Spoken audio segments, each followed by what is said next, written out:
Hello, this is Dr. Raz. In this video, I would like to show you how to use Excel Solver to solve set covering problems.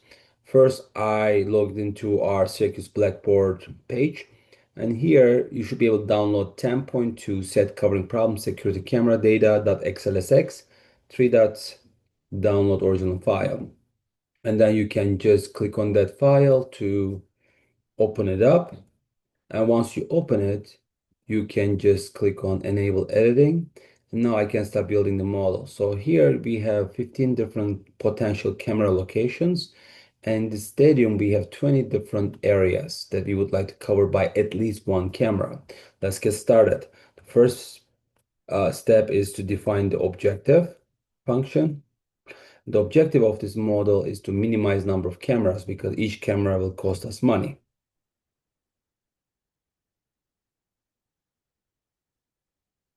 And I like to use green cell for my objective.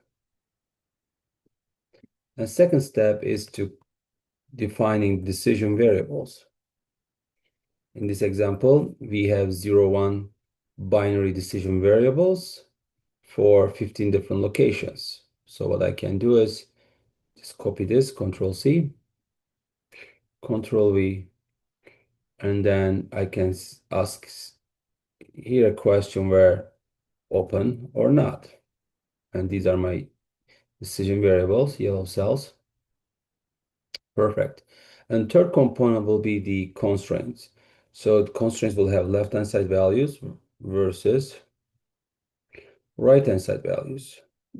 Right-hand side values, I want like to make sure that all the camera locations, well, I can just copy this, Control C, and Control, I'll just put right here, V, and I will just highlight this. When I go to edge, when I see the symbol, I can drag it down.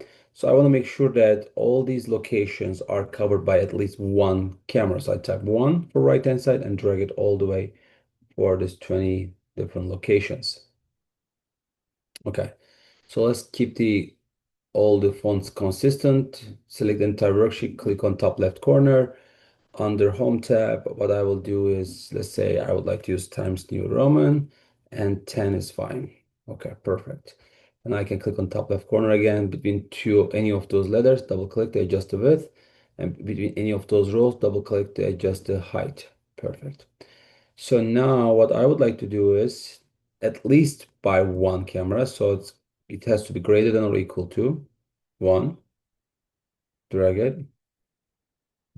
And the left-hand side value will be some product of my decision variables, yellow cells,